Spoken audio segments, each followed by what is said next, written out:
السلام علیکم ورحمۃ اللہ۔ اللہ کا شکر ہے، احسان ہے، اس کا کرم ہے کہ اس نے ہمیں آپس میں بات چیت کرنے کے معاملات میں پھر آمنے سامنے کر دیا۔ کوئی کوتاہی غلطی انجانے میں یا جان بوجھ کے ہو گئی اسے معاف فرما دیجیے اور آپس میں پیار محبت کا معاملہ عطا فرمائیے۔ آج ہمارا جو موضوع ہے وہ بہت ہی قیمتی، بہت ہی زیادہ قیمتی موضوع ہے، جس کی وجہ سے جنت بنائی گئی، جس کی وجہ سے دوزخ کا معاملہ سامنے آیا، جس کی وجہ سے دنیا سامنے آئی۔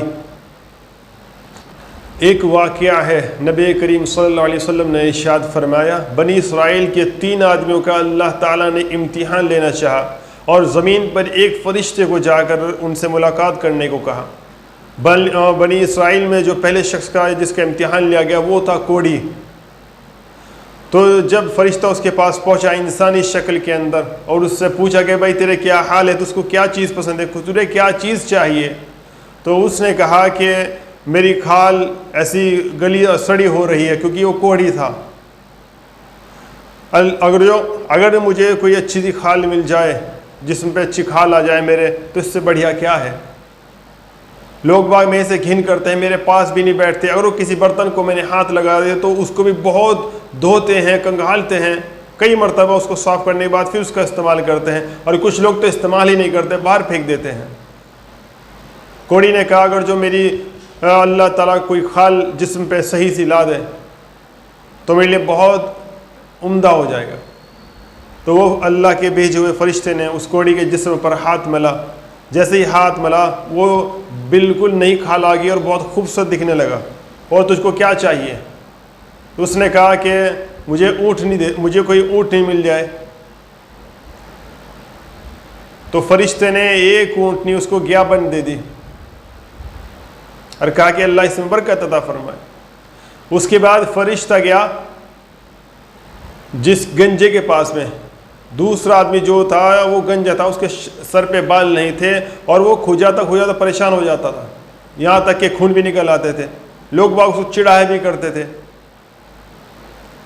اس سے جا کر فرشتے نے پوچھا کہ تجھ کو کیا پریشانی ہے؟ وہ کہنے لگا کہ میرے سر پر بال نہیں ہیں، جن کی وجہ سے لوگ باغ میرا مذاق اڑاتے ہیں، عجیب و غریب سوالات کرتے ہیں، مذاق کرتے ہیں میرے سے۔ تو اگر جو میرے سر میں بال آ جائیں تو میری زندگی میں بہار آ جائے گی۔ فرشتے نے کہا ٹھیک ہے۔ اس کے سر پر ہاتھ پھیر دیا تو ایک دم اللہ تعالیٰ کے حکم سے اس کے سر پر بال آ گئے، اور بہت خوبصورت بال۔ تو پھر فرشتے نے پوچھا اور تجھ کو کیا چاہیے؟ تو اس نے کہا اگر جو مجھے کوئی بکری مل جائے تو میرے لیے بہت اچھا ہوگا۔ اس نے کہا ٹھیک ہے۔ فرشتے نے ایک گیابن بکری دے دی اس کو۔ اس کے بعد فرشتہ تیسرے بنی اسرائیل کے پاس گیا جو شخص نابینا تھا، جس کو دکھائی نہیں دیتا تھا، اس سے معلوم کرا تیرا کیا حال ہے؟ اس نے کہا نہیں کہ بس چلنے پھرنے میں بہت محتاج گیری اٹھانی پڑتی ہے، اگر وہ کہیں جا بھی رہے تو کسی کو ساتھ لے جانا پڑتا ہے، ٹھوکریں لگتی ہیں، اس وجہ سے ہم کہیں جاتے بھی نہیں،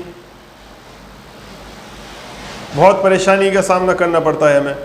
تو فرشتے نے کہا ٹھیک ہے۔ اس کی آنکھوں پر ہاتھ پھیرا اور اللہ کے حکم سے اس کی آنکھیں ایک دم آ گئیں، اور پوچھا کہ فرشتے نے تجھ کو اور کیا چاہیے؟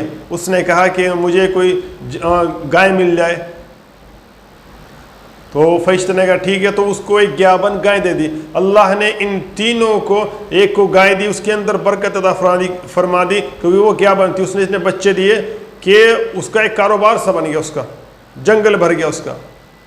جس کو بکری دی تھی اس کا بھی پورا کا پورا جنگل بھر گیا، اور جس کو اونٹنی دی تھی اس کے بھی کئی سارے بچے ہوئے، اس کے بھی پورا جنگل بھر گیا۔ اللہ تعالیٰ نے برکت عطا فرمائی، وہ مشہور ہو گئے تینوں کے تینوں۔ پھر اللہ تعالیٰ نے اس فرشتے کو دوبارہ بھیجا امتحان لینے کے لیے کچھ سال کے بعد۔ تو فرشتہ سب سے پہلے اس کوڑی کے پاس گیا، کہا کہ میں مسافر ہوں، مجھے سفر کے واسطے کچھ عطیہ دے دیے، کچھ سامان مجھے دے دیجیے، میں بہت پریشان ہوں۔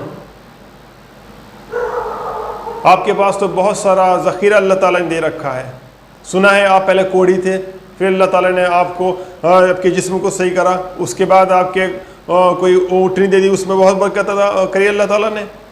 تو وہ کہنے لگا کیسی بات کر رہے ہو، میں پیدائشی خوبصورت ہوں، ہم مالدار پیدائشی ہیں۔ فرشتے نے کہا کیا آپ نے مجھے پہچانا؟ میں آپ کے پاس پہلے بھی آیا تھا جب آپ کوڑھی تھے۔ وہ کہنے لگا نہیں میں نہیں جانتا آپ کو، جہاں دیکھتے ہیں امیر آدمی اور اس کے پیچھے چلے آتے ہیں۔ فرشتے نے کہا ٹھیک ہے، اگر جو تو جھوٹ بول رہا ہے تو پہلے ہی والی شکل میں آ جائے، اور کہہ کے چلا گیا۔ پھر فرشتہ گیا دوسرے آدمی کے پاس، گنجے کے پاس، اس سے جا کے ملاقات کری اسی شکل میں جس شکل میں پہلے ملاقات کرنے آیا تھا۔ کہا کہ بھائی میں مسافر ہوں، مجھے کچھ سفر کے واسطے کوئی آپ اپنی بکری وغیرہ دے دیجیے، میں اس کا دودھ نکال کے دودھ پی لیا کروں گا اس کا، یا کچھ اس کو کہیں فروخت کر کے کچھ پیسے رقم آ جائیں گے، میرے گھر تک پہنچنے میں کچھ معاملہ ہو جائے گا، میں کچھ کام کر لوں گا۔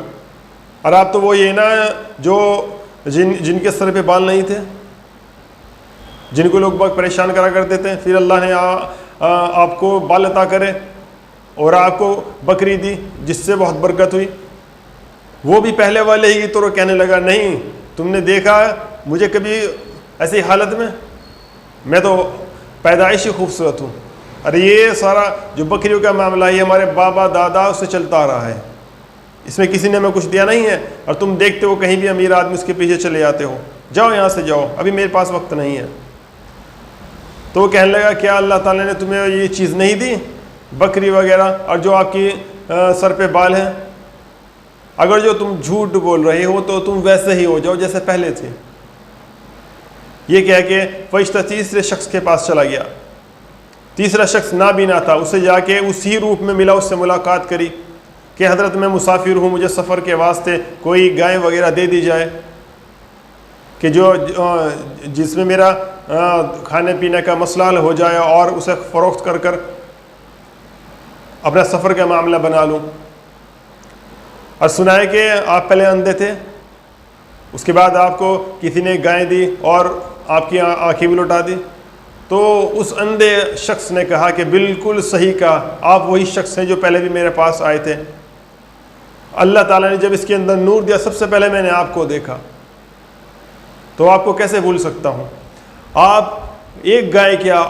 اس شخص نے کہا کہ یقیناً اللہ تعالیٰ نے ہی مجھے یہ تمام چیزیں دی ہیں، اور آپ اس میں ایک کیا تمام چیزیں لینا چاہیں تو لے سکتے ہیں، میرے پہ کوئی فرق نہیں پڑے گا، اللہ تعالیٰ نے جب آج دیا ہے وہ کل بھی دے گا۔ یہ چیزیں کیسے ہوئی معلوم ہے آپ کو؟ انسان کی نیت صحیح ہونی چاہیے، اس کو معلوم ہونا چاہیے اس کی حقیقت کیا ہے، وہ کس چیز کو اپنے سر پر رکھ کر چل رہا ہے۔ آج کا جو ہمارا موضوع ہے وہ چھوٹا موٹا موضوع نہیں ہے، وہ جنت سے لے کر جہنم، دنیا سے لے کے آخرت، تمام چیزوں کو وہی گھماتا ہے اللہ کے حکم سے۔ وہ موضوع ہے کلمہ طیبہ لا الہ الا اللہ محمد رسول اللہ۔ یہ کلمہ بندے کی طرف سے اقرار ہے، یعنی بندہ اس کلمے کو پڑھنے کے بعد اپنے رب سے کہتا ہے کہ میں تیرا بندہ اور تیرا غلام ہوں، اب سے تیرے حکموں پر چلوں گا اور جن چیزوں سے تم نے منع فرمایا ہے ان سے بچوں گا۔ اس کلمے کے متعلق 4 چیزیں ذہن میں رکھنی ضرور ہے۔ پہلے اس کے صحیح الفاظ کا یاد ہونا، یعنی کہ لا الہ الا اللہ محمد رسول اللہ، زبر زیر پیش میں کوئی غلطی نہ ہو۔ دوسرے اس کے معنی کا معلوم ہونا، اس کا معنی کیا ہے، اس کو عربی ٹرانسلیٹ کیا ہے۔ تیسرا اس کے مطلب کا علم ہونا، اس کا مطلب کیا ہے۔ چوتھا اس کے تقاضوں کے معلوم کر کے ان پر عمل کرنا۔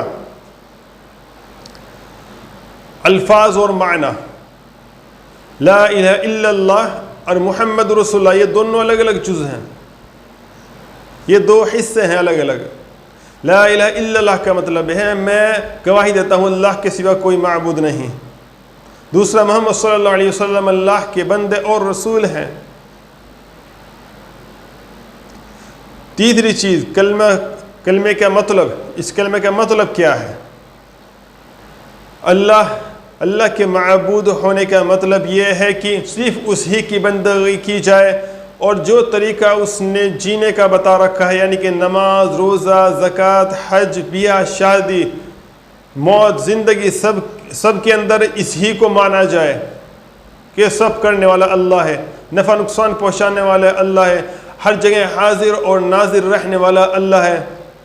اس کی ہدایت کو حق اور اس کی باتوں کو اپنے عمل میں لا کے دیکھیں، اور جو دنیا والوں کے قانون اس کے حکم کے خلاف آئیں ان کے باطل ان کے ختم ہونے کا یقین رکھیں۔ پہلے ہر کام میں پہلے اللہ کا حکم معلوم کریں، اس کے بعد اس پہ عمل کریں، اس کی رحمت کے امیدوار رہیں اور اس کے غضب سے ڈریں۔ محمد رسول اللہ کا معنی یہ ہے کہ لا الہ الا اللہ کا اقرار کرنے کے بعد جو ہمیں دنیا میں معاملات کو لے کر چلنا ہے وہ ہمیں خود اللہ تعالیٰ سے پتہ نہیں چلیں گے، وہ نبی کریم صلی اللہ علیہ وسلم بتائیں گے، جیسا اس واقعے میں انہوں نے بتایا۔ تو اللہ تعالیٰ سے دعا کرے کہ اللہ تعالیٰ ہمارا ایسا کوئی امتحان نہ لے لے جس میں ہم مکمل نہ ہو سکیں، اور نبی کریم صلی اللہ علیہ وسلم کی بات کو ماننا، اس پہ عمل کرنا اور اس پر مر مٹنے کا حوصلہ ہونا چاہیے انسان کا۔ سب سے پہلے آمنت باللہ، میں ایمان لایا اللہ پر، وہ ملائکتہ اس کے فرشتوں پر، وہ کتبہ اور اس کی کتابوں پر، وہ رسولہ اس کی رسولوں پر، والیوم الآخر اور قیامت کے دن پر، والقدر خیرہ وشرہ من اللہ تعالی والبعث بعد الموت، اور اچھی بری تقدیروں پر اور مرنے کے بعد جی اٹھنے پر۔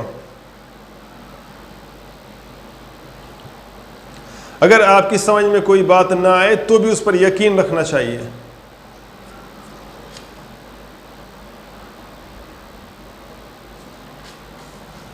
نبی کریم صلی اللہ علیہ وسلم نے جو طریقہ زندگی جینے کا بتایا، پہلے اس پر خود عمل کیا ہے، اس کو دنیا میں بتایا ہے کہ بھئی یہ کیسا ہے گا، اس کے بعد کچھ چلیں گے، تبھی تو دنیا کے اندر سب سے جو اولین انسان کا نام آتا ہے وہ نبی کریم صلی اللہ علیہ وسلم کا نام آتا ہے۔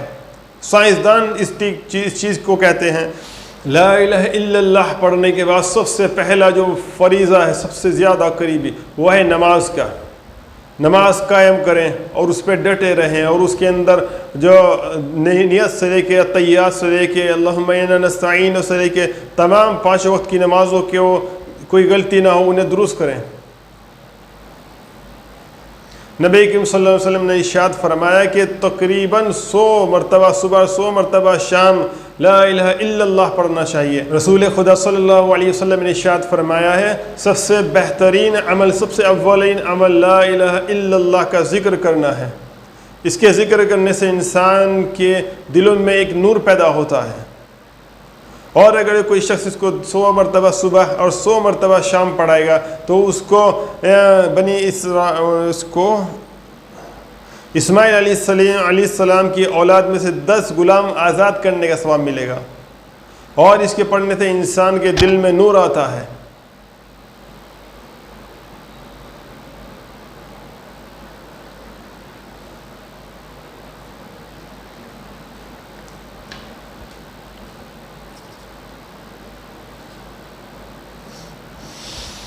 ہر حال میں اس بات پر یقین رکھے کہ آسمان کو روکنے والا اللہ ہے، اس کے اندر ہوا جیسے آسمان کے اندر بارش کا سیلاب لانے والا، اس کو بوند بوند ذرہ ذرہ کر کے نیچے زمین میں پہنچانے والا، اس سے درختوں چرندوں پرندوں درندوں کو فائز پہنچانے والا صرف اللہ ہے، اور اسی کی عبادت کرنی چاہیے۔ انسان کو صحیح اور غلط کے بیچ میں درمیان میں رہتے ہوئے سوچنا چاہیے کہ ہمیں اس طرف جانا ہے یا اس طرف جانا ہے۔ اگر انسان صحیح سوچ نہیں رکھے گا تو وہ تباہی کی طرف چلا جائے گا۔ اللہ تعالیٰ آپ کو بھی ہمیں بچائے اس تباہی سے۔ آخر بات کہ اللہ تعالیٰ سے دعا کریں ہمیں صحیح راہ پر رکھے، ہمیں سیدھی راہ پر چلائے، ہمیں غلط کام کرنے سے، غلط چیز سوچنے سے، غلط ذہنیت رکھنے سے بچائے۔ اللہ تعالیٰ دنیا کے لالچ سے زیادہ آخرت کے لالچ عطا فرمائے، اور اپنے والدین سے، بھائی بہن سے، گھر میں ہر کسی سے محبت کیجیے، گناہ سے بچیے، صحیح راہ پر چلیے۔ والدین سے محبت رکھیے، ان کے پیروں کو دبائیے، ان کی باتوں کو کمنٹ نہ کریے، ان کی جو ضروریات ان کا مکمل کرنے کی کوشش کیجیے۔ السلام علیکم۔